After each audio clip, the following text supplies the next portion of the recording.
Welcome everyone to another observability clinic. This is a community tips and tricks already episode 17. And today it's bringing another blog post to life, AWS Well-Architected Framework. With me today is Emre. Emre, thank you so much for being here. Thanks for the awesome blog post. Can you do me a favor and just say a quick word on who you are and what you do? Hi, Andy. Thank you. Thank you. First of all, I want to say it's an honor to be a part of your sessions here. And thank you for having me here. Yeah, I'm Emre Dogan. I am working in the innovation services team at Dynatrace as an innovation architect. And yeah, let's go from my side. Perfect. Then let's go straight into it. Do me a favor, click on the next slide.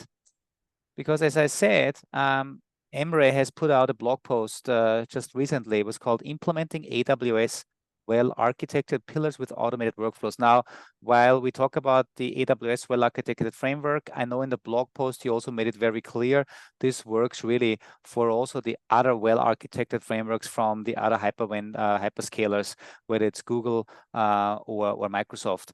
But what I found interesting, you are explaining really well these 6 pillars: operational excellence, security, reliability, performance efficiency, cost optimization, and sustainability. Folks, if you're interested in that blog post, you can also just snap the QR code. Also, all the links that we are presenting throughout this video will be part of the description of the video. And we also have additional links on the Git repository.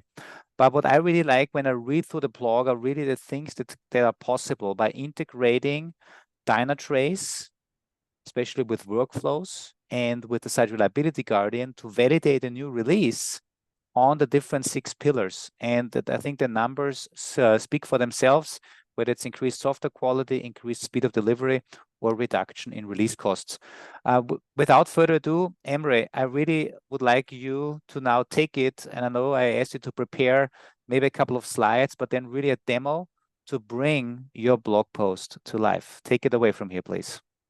Okay, sure. Yeah, thank you. Thank you, and again. Okay, yeah. Actually, this is the agenda of what we are going to go through today. I will start with a little summary of what AWS Well-Architected is and what are the 6 pillars of its architectural framework. This will be as a refresher for you.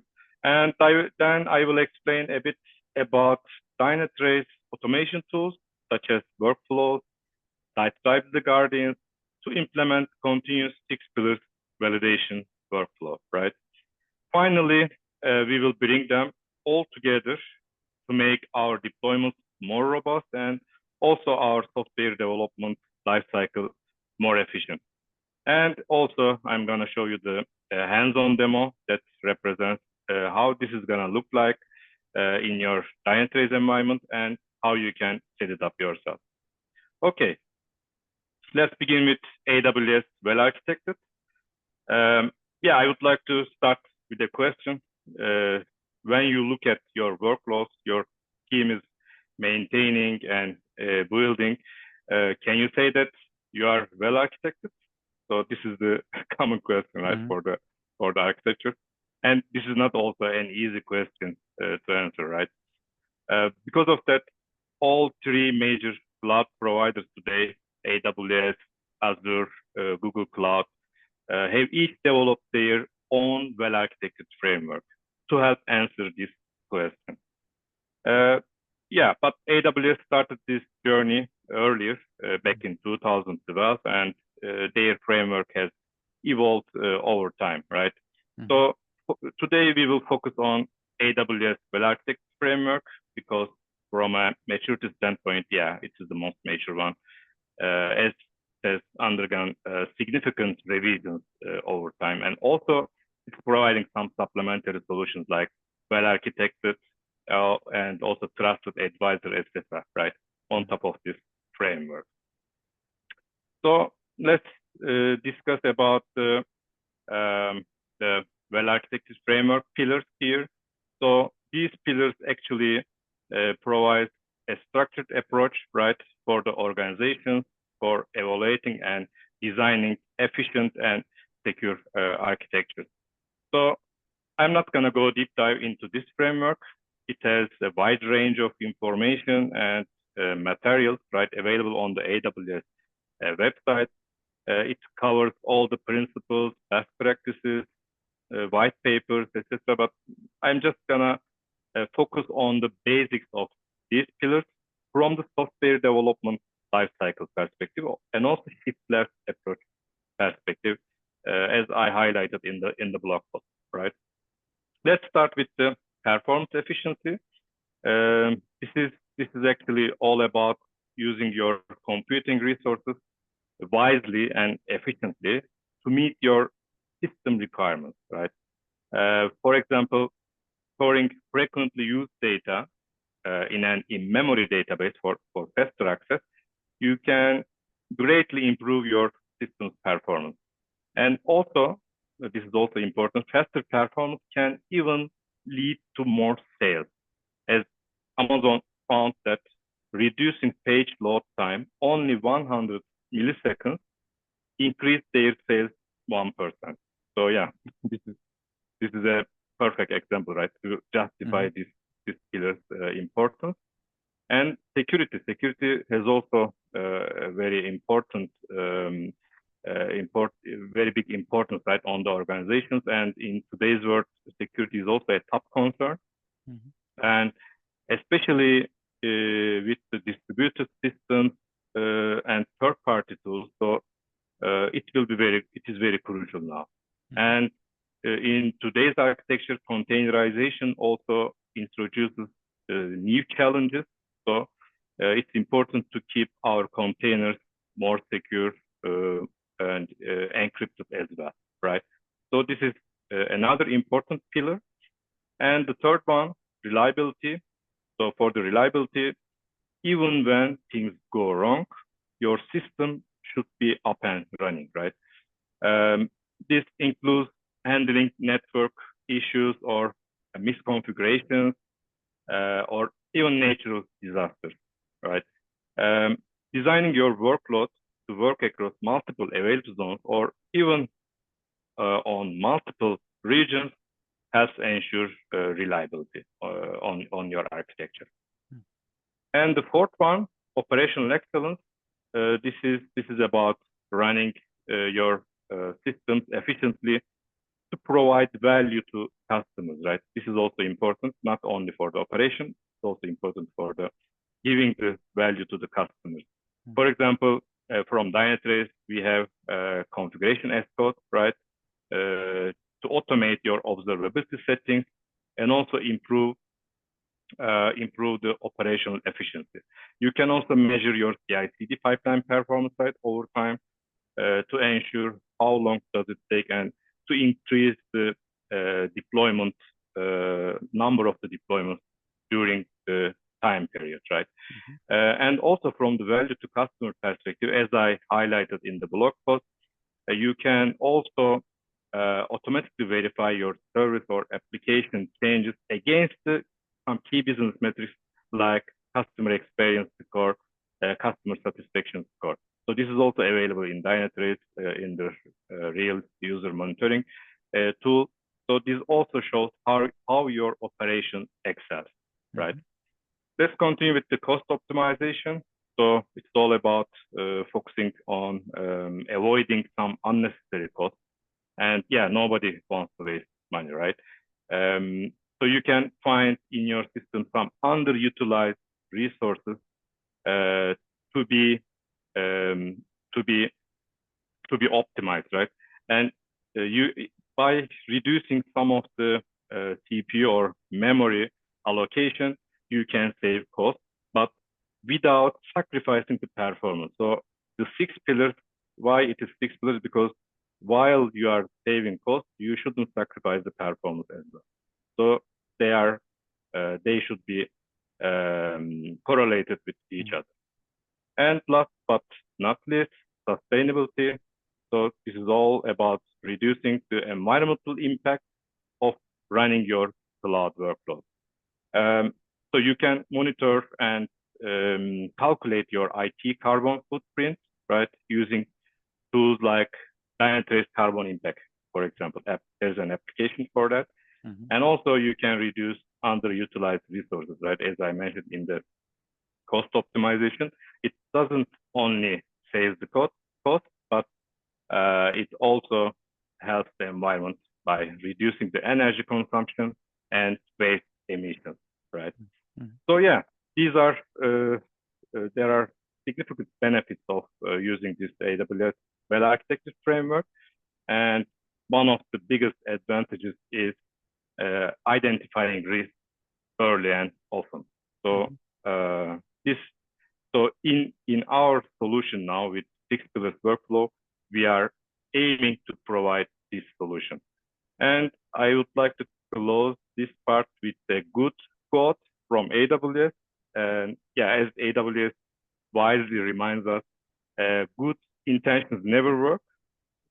You need good mechanisms to make anything happen.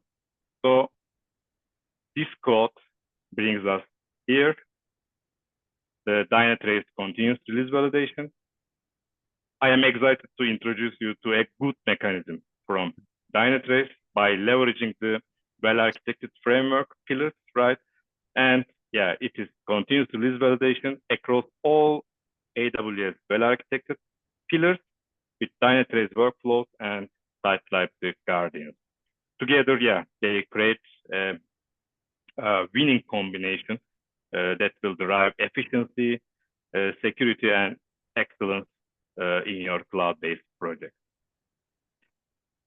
Okay, so let's take things further with the reusable Dynatrace 6 pillars validation workflow. Before we dive into the details of Dynatrace validation solutions, let's refresh our memory about some fundamental concepts, like these are SLI and SLOs, as you can see on the left side, because yeah, these are critical to understand the release validation part, right? And also site drive the guardians. Service level indicators actually are the metrics, right, that we use to set our service level objectives. So the service level objectives are the targets set against the SLI, right? They together help define when our services quality meets our expectations, our goals. So based on these objectives, we also enter into the legal agreements, legal contracts, right? Known as service level agreements with our customers and clients. Let's look at a few examples of SLIs and SLOs here. For instance, yeah, considering the performance efficiency pillar, API, for example, API response time is a metric that we can use as an SLI. So in our case, the finite payment API is one of the key API that we are using, for example, in our projects, right? And you want its average response time to be less than 1.5 seconds, right? So this is very important. Yeah, as you remember, an increase in response time can directly impact the revenue, right? As from the AWS findings. And another example could be from the security pillar, right? And yeah, Dynatrace Davis AI, the artificial intelligence tool from Dynatrace, has the capability to calculate your application vulnerability score, right? This is your SLI from the SLI and SLO perspective. And SLO is the threshold that you set for the score. In our case, it's maximum 7.5. Normally, the maximum is 10, but the threshold should be less than 7.5, right, for the application. So if it is 8 or more than 8.5, your system is more vulnerable to the external threat. Yeah, otherwise, yeah, you have to harden your application from the security point of view. And for the rest of the pillars, yeah, we can give other examples, but I will not go through all of them. But I think you got the idea, right? And all these SLOs are configured and will be executed by Dynatrace Site Library Guardian, as you can see on the right side, the logo of Dynatrace Site Library Guardian. And yeah, addressing all these issues against those objectives really critical. But how can you do that, right? imagine that your cloud architecture is like a person's health, and not just as we have a regular health checkup, right, to ensure we are fit and well. Your cloud architecture should also undergo a similar evaluation, right? In the health check process, yeah, there are certain steps to be performed. As you can see in the 6 pillars, it could be less than 6 steps, but yeah, you got the idea. And the health center will give you a healthy result if and only if, right, you pass all these evaluations from the blood test or any other test, right?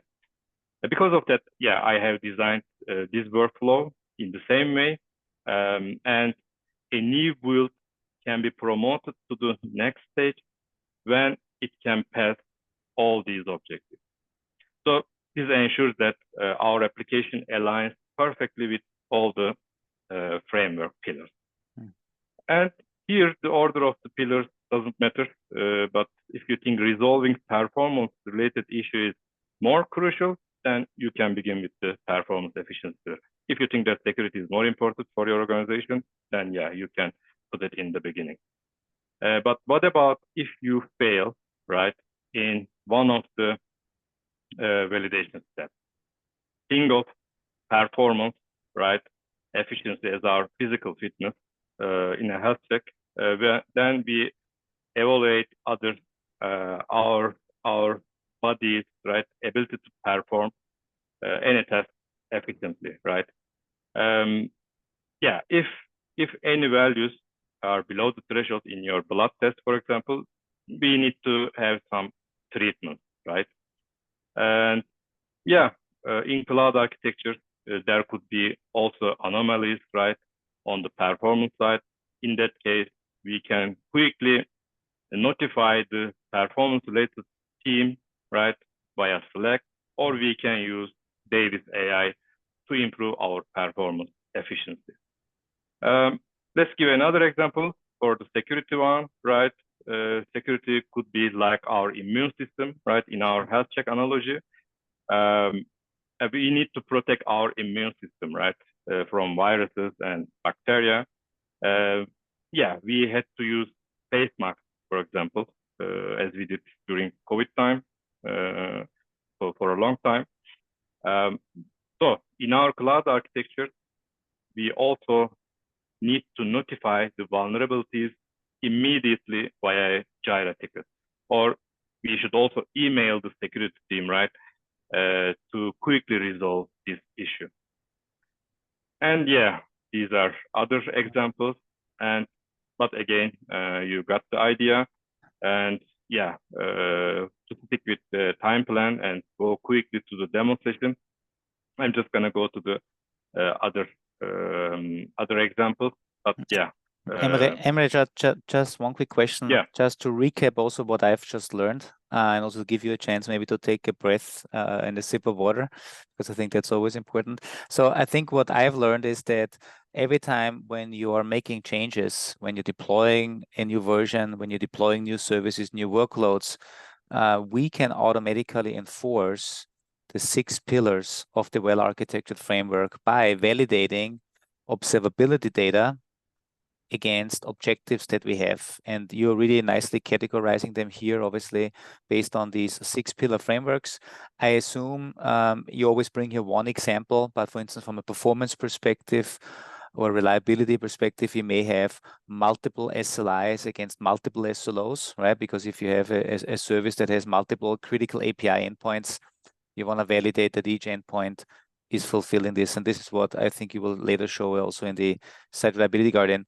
But what I really like is that you also highlight a very critical point here, that you have different teams that are responsible for the different pillars. And therefore, you also want to make sure that these individual teams are notified through the channels that they are using, whether it's Slack, Jira, Teams, ServiceNow, Kubernetes, PagerDuty, whatever it is. I think that is really important. And Dynatrace Workflows enable you to do this.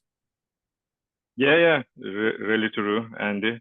And yeah, as you mentioned, you can put multiple SLI and SLOs here, but in order to make it fit in a slide, I just want to put one example here. That's but perfect. but we will be showing it in the demo session as well. Okay, cool. Now let's explore the end-to-end solution now. At the top, we have various CI/CD tools such as Jenkins, GitLab, Argo CD, etc. Right? In the middle, the various cloud environments such as AWS, Azure, or OpenShift, right, to deploy the application. And at the bottom, you can see the Dynatrace Unified Observability and Automation Platform. First, the CI/CD tool. What CI/CD tool is, builds and deploys the application to pre-production environment, right?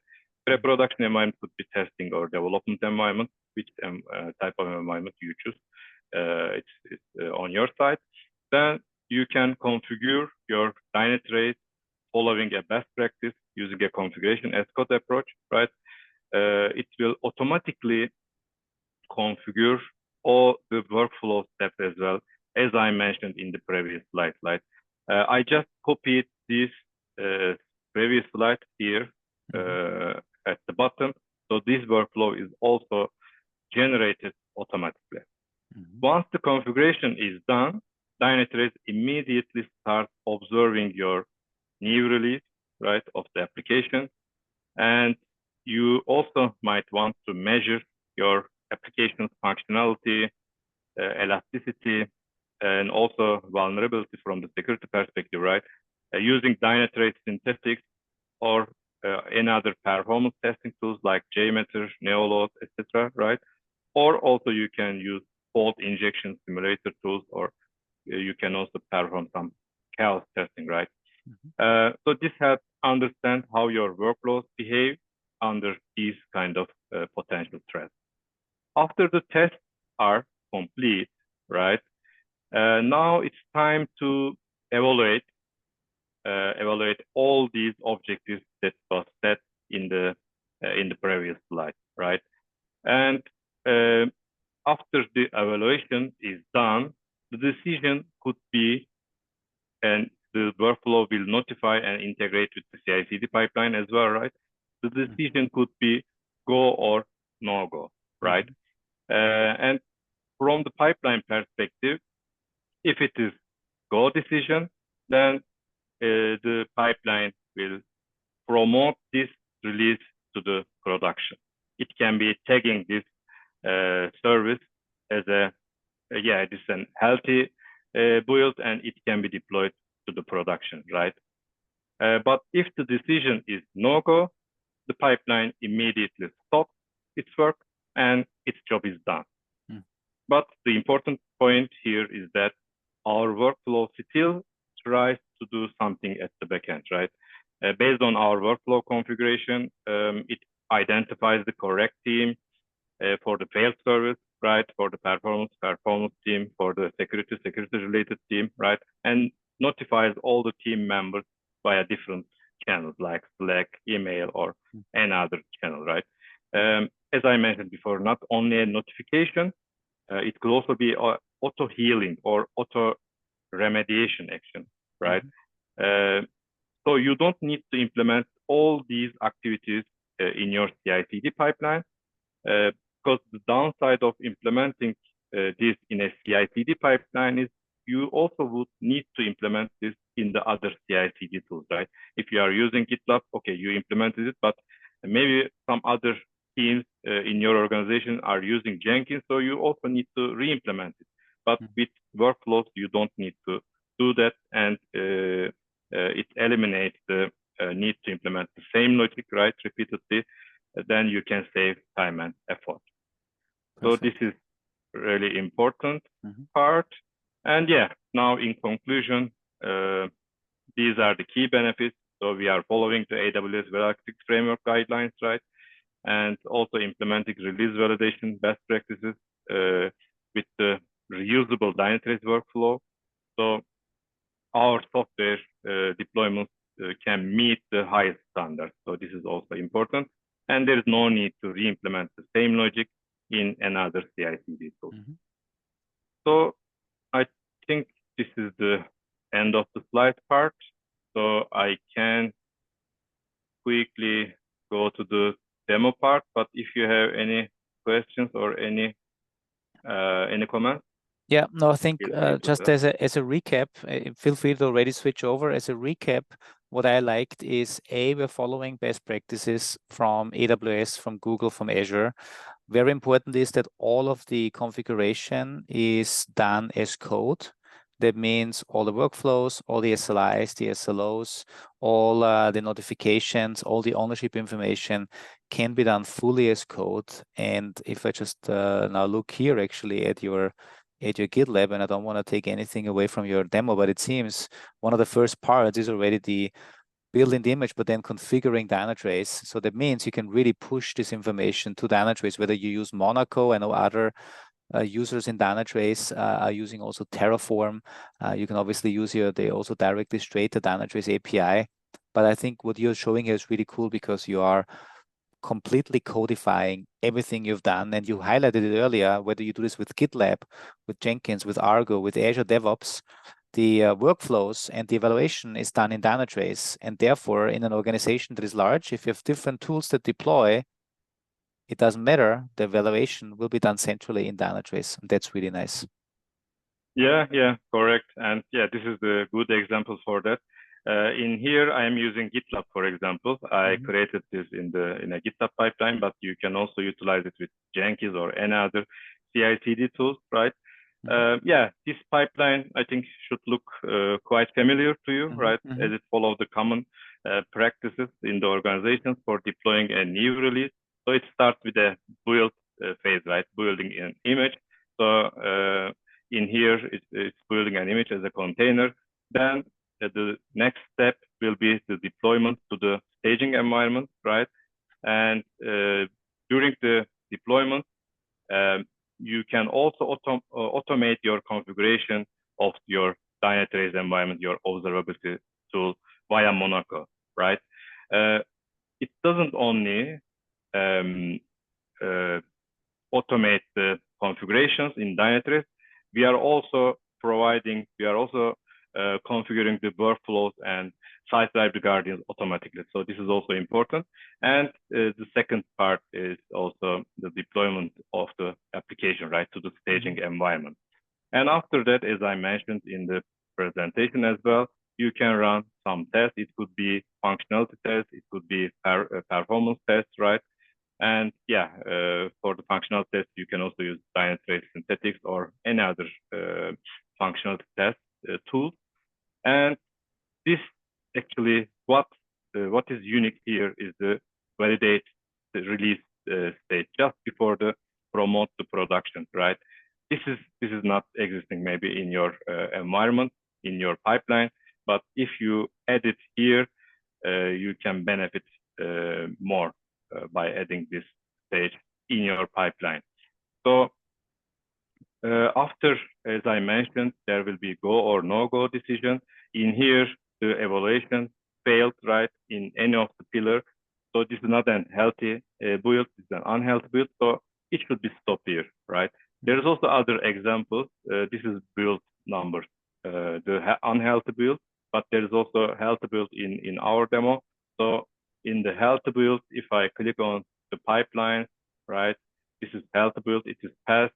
And as you can see, the validation is successful, then it is promoting this version to the production by tagging the image, right?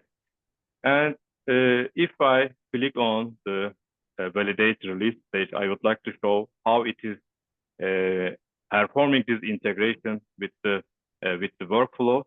So let's click on this one, right? And this is the logs of this job. And the important part here is that we are using a Dynatrace automation CLI here that is quickly pullable from the Docker Hub, and then you can directly use it to trigger an event, right? To trigger an event, and this event will be listened by the workflow to trigger the 6 plus validation. So important part here is that there is only one command line that you need to provide some additional information. For example, Dynatrace Automation CLI evaluates the guardians for this service and also for this stage, right? It could be staging environment, or it could be development environment, right? So you can run different validation rules for them. And this is also important, start time and end time. So you already completed your test, right? Functional test or performance test. You are just giving the start time and end time. So this evaluation will be just in this time frame. And as you can see here, it is sending the evaluation event. Then how this is gonna be listened from the Dynatrace workflow side. If I open the Dynatrace workflows here, right? So in the workflows, if you click on the workflows, you can see the AWS 6+ SRG evaluation, which was created by Monaco configuration as code, right? And in the first stage, in the event trigger part, you can see that it is waiting for some of the parameters in the event, right? So this is just sent from the pipeline. This is event type is triggered, for example, and for our demo application called simple node service, right? And the stage is staging. So this is sent from the pipeline. It is now listened by this workflow, and now it will embark on its journey for the performance validation, for the security, for all the 6 pillars validation, right? And the next step will be, for example, in our case, the first pillar that we want to evaluate is performance. If I click on the performance pillar, the performance action, it is actually using as site library guardian, right? And in the widget, there are some items that you need to provide as an input for the conditions. And as an input, we are selecting the one of the pillars right here. So there are multiple site library guardians defined, but we are interested in the performance efficiency validation here. So it is selected, and this part is also important. You can also provide some time frame, right? It could be last 30 minutes, last 1 hour, but we are focusing on the time frame that our tests were executed. So we can use some expressions to select the time frame from a previous task or event trigger. So we are using a value from the event that is triggered from the pipeline, right? So time frame that from the start of the test, time frame that to the end of the test, right? So Emre, just that I understand, because I think this is important. Your GitLab pipeline is measuring the time, how long it takes to execute the test. This is the from and the to time frame that is then used by GitLab to send this event over to Dynatrace. So your DT automation here, right, that CLI exactly, is basically passing in this information. So you're measuring the time of the test, and then as part of your validate release, you are sending an event to Dynatrace saying, Dynatrace, I want you to trigger this workflow, because you're sending a special business event to Dynatrace. And as part of that event, you're also specifying for which service, for which stage, and you give the to and the from parameter, which is then used in your workflow in Dynatrace to pass it on to the site reliability guardian, so that that guardian is executing all the queries for that time frame, so that we evaluate the data that came in while the test was executed. Yes, yeah, it's a good summary actually. Thank you for that. Yeah, you are right. And yeah, as I show you here, the test starts and ends, right? It could be 5 minutes, it could be 10 minutes based on your test. So it will only evaluate this time frame, right? Okay, if I go back to the this widget for the performance efficiency validation, so we are selecting the site type, the guardian here, right? And maybe I can quickly explain the overall workflow here, as I showed you in the slides as well. So it's starting with the performance efficiency. Then, if everything goes well, if the guardian sends the evaluation result as test, Then we are continuing with the security validation, right? So if I click on that, you can see the 6-pillar security validation. The time frame can be same or different based on your requirements. But if there is no pass, if there's a violation on the set threshold, then we are sending a select notification to the performance team, right? And the same applies for the rest of the pillars. For the security, if it passes, it can continue with the cost evaluation. But if there is a failure, then it's creating a Jira ticket, for example, in the Jira system, right? For the cost, maybe it could be pager duty incident, right? Based on your requirement. And this can also be a good example for the reliability. If there's a problem with your reliability of your system, you can auto remediate using Ansible tool, right? And directly, not only sending notification, you can also run some playbook on that. For example, for the operation excellence, there is also ServiceNow integration, so you can also create an incident on ServiceNow. And if you pass to the sustainability pillar, then everything looks fine. And if also passes, then it is sending the successes up to the pipeline, right? And pipeline can continue to promote this work to the production.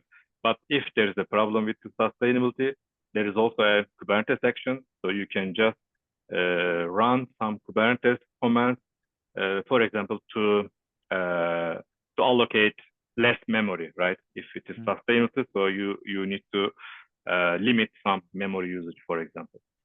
So, Emre, can you do me a favor? Can you quickly click on the Slack notification? Yeah. Yeah. So because I just want to highlight here, I think under the conditions, right? Because in the workflows, I think it's important to understand that, because you mentioned earlier when it fails. Now, if you look at the workflow, it seems there's a green color because it means the performance side reliability guard itself, it's successfully finished because it did the evaluation. But as part of the workflow, you can say execute this step in case the performance validation finished with the status fail. So this is now a result from the performance side reliability check. And I think this was just wanted to make this clear. Because the conditions are very important. You can basically define workflows where you say if a task failed, and failed could be the site reliability guard couldn't be executed because it doesn't exist. It couldn't query the data.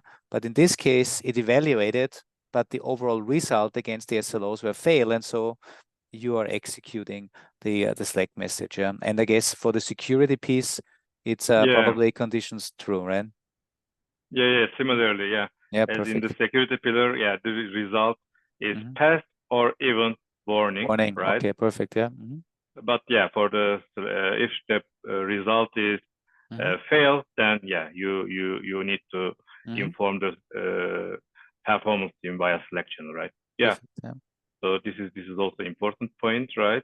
If I go back to the performance pillar, for example, so I think it's now time to also go into the secure site reliability guardian definitions, for example, for the performance efficiency validation, right?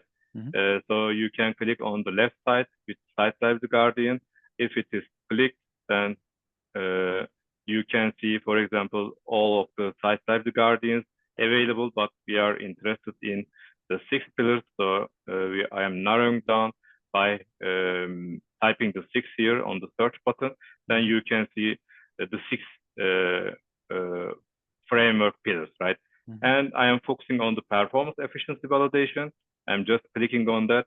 And as you can see, just under the name of the validation, the site reliability guardian, it is showing the failure result in the last round, right? And there is also, you can also provide some text to differentiate this site reliability guardian from the others. For example, the use case 6 pillars, the owner can be different as well. And this part also is important, validation history, right? So yeah, as I am in the sprint tenant, it is available, but soon it will be also in the production environment, right? So you can see the history of your validations during the time period, right? So you can also understand that how many of them failed during this time frame, and based on that, maybe you can measure your CI/CD performance or so your build performance, right? This can also be an important data from your side. So if you click on the any of the validation, you will see the validation results in detail. For example, for the failed one, it failed only for one objective, right? As we mentioned before, there could be multiple validations here. If I scroll down, so you can see there is two different validations for this performance efficiency pillar. And one of them is response time validation. The other is process CPU usage, for example. And for the response time validation, the result is exceeding the threshold. Normally, it should be below 0.5 seconds, but we configured it as if the result is more than 0.5 seconds, it is failing, right? And as the result is 0.6, then it is sending the failure and miss the target by this value, right? And from that, we can also click on edit button to see how we are configuring this service level objective for this guardian. So in here, if you click on the response time validation on the right side, the DQL query will be visible, right? And for the DQL, maybe if you don't know the DQL Dynatrace query language, right? This is the language that allows you to explore your data, right? Stored within the Dynatrace Grail storage system. So this is the DQL query for response time validation. For this example, I use OpenTelemetry spans, right? And yeah, the endpoint could be any endpoint. For this one, it is the invoke API. And I just put the namespace and the container name here. And as a result, it is summarizing the median, right? The response time as a duration. And I am providing the threshold here as 0.5, more than 0.5 should be failure, or more than 0.4 could be warning, right? Based on that, we can take actions on our side, also on the workflow as well.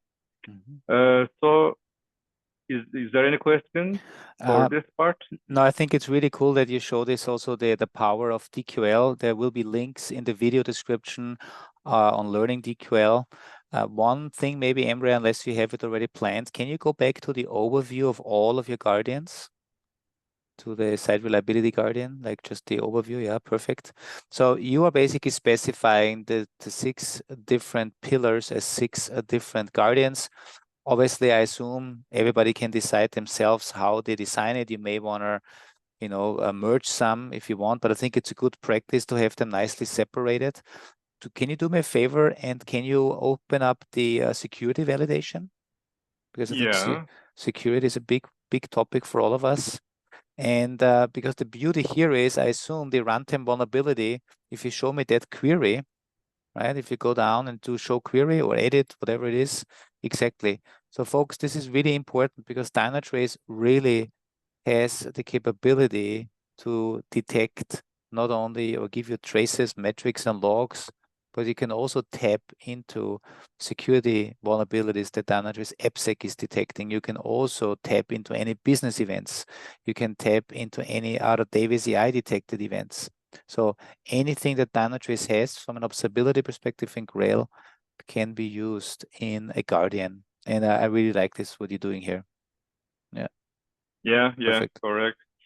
Okay, I think, we went through all the Dynatrace query language definitions, etc. as well. And if I go back to the pipeline again, so based on that, you could be able to embed this workflow as I explained in this session, right? So the power of the workflow is actually to implement it in one place and it will not be re-implemented in the other CI/CD tools. Mm-hmm. So I think, yeah, I hope by this session you have a better idea of how Dynatrace Workflows and Site Library Guardians help validate AWS Well-Architected Framework. As I said in the beginning, yeah, the question to ask yourself is, yeah, are we well architected? So by leveraging Dynatrace, you will be able to be very close to being well architected. So, okay, I think, yeah, thank you for having me here and looking forward to more collaboration with you. Yeah, thank you so much. And thanks for preparing this. Thanks for writing the blog, folks. If you are watching this video, on the bottom in the description, you will find all the relevant links. We will collect all the links to the blog, to DQL, to the Site Reliability Guardian. Emre, you also showed the Dynatrace automation tool that can send the events to Dynatrace to trigger a workflow and also to pull back the results of the workflow. We will also provide all the links in the description as well as in the GitHub repository that I use for all of these tips and trick sessions. But now, Emre, thank you so much. And hopefully this will not be the last, but just the first of many videos we do together. Yeah, thank you again. Thank you.